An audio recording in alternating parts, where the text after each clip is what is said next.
ગુજરાત રાજ્યના જે જેલો છે એમાં જે કૈદીઓ છે, કૈદીઓ અમુક વખતે એ લોકો નિરાશથી ડિપ્રેશનમાં હોય છે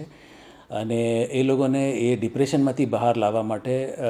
ગુજરાત જેલોમાં અમે અનેક કાર્યક્રમો કરી રહ્યા છે. એના જ ભાગરૂપે આપણે જેને અભ્યાસ છૂટી ગઈ છે એમને અર્લિયર દિવસોમાં એ લોકોને અભ્યાસ કરવા માટે એક મોકો આપીએ છીએ અને દર વર્ષે 10મી અને 12મી કક્ષાના પરીક્ષા યોજવામાં આવી રહી છે અને એમાં કૈદી ભાઈઓ ગુજરાત રાજ્યના તમામ જેલોમાંથી એક્ઝામમાં બેસે છે અને આ વર્ષે પણ એક્ઝામમાં કુલ 44 જેટલા કૈદીઓ ઉત્તીર્ણ થયા છે બંને 10મી અને 12મી પરીક્ષામાં. એ તમામ કૈદીઓને હું ખૂબ ખૂબ અભિનંદન આપું છું. એ લોકોએ જે એને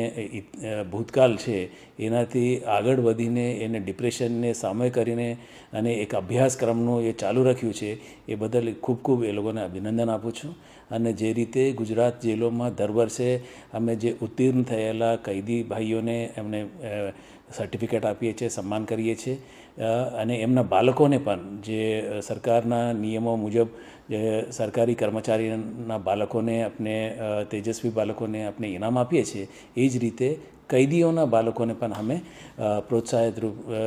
તરીકે અમે ઇનામ આપીએ છીએ અને આ વર્ષે પણ આ કાર્યક્રમ ટૂંક સમયમાં કરશું.